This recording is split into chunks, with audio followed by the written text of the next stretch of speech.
Okay, so this is DNA replication. This happens in the synthesis stage of the cell cycle, which you'll probably learn in a little while, but it happens in the synthesis stage. So DNA replication, so we start with a molecule of DNA, a normal molecule. Both of the strands are called, I'm going to call them the old strands. You'll see why in a minute, and they're in blue. So you have the two old strands. Then in the first step of DNA replication, DNA helicase, the first of the three enzymes, comes in and breaks the hydrogen bonds between the nitrogenous bases on either side of the molecule. So it breaks those bonds, and then the molecule kind of branches off into these two branches here, leaving the two strands separated. In the second stage of DNA replication, we use a next enzyme called DNA polymerase.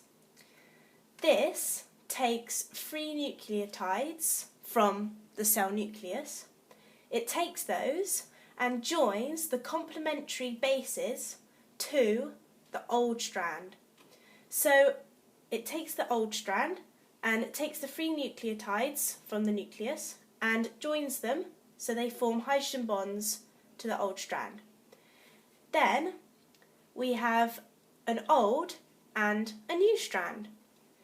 In the last stage of DNA replication, DNA ligase, the last enzyme, joins the phosphate sugar backbones together of the new strand.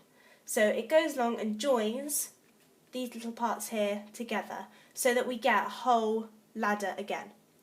And then this new ladder will have one old strand and one new strand. This is why DNA replication is called semi-conservative, because both of the two new copies formed contains one old strand and one new strand.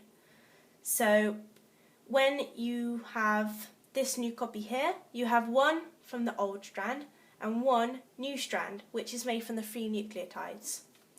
So just to sum up, really simple. First stage, DNA helicase, breaks hydrogen bonds.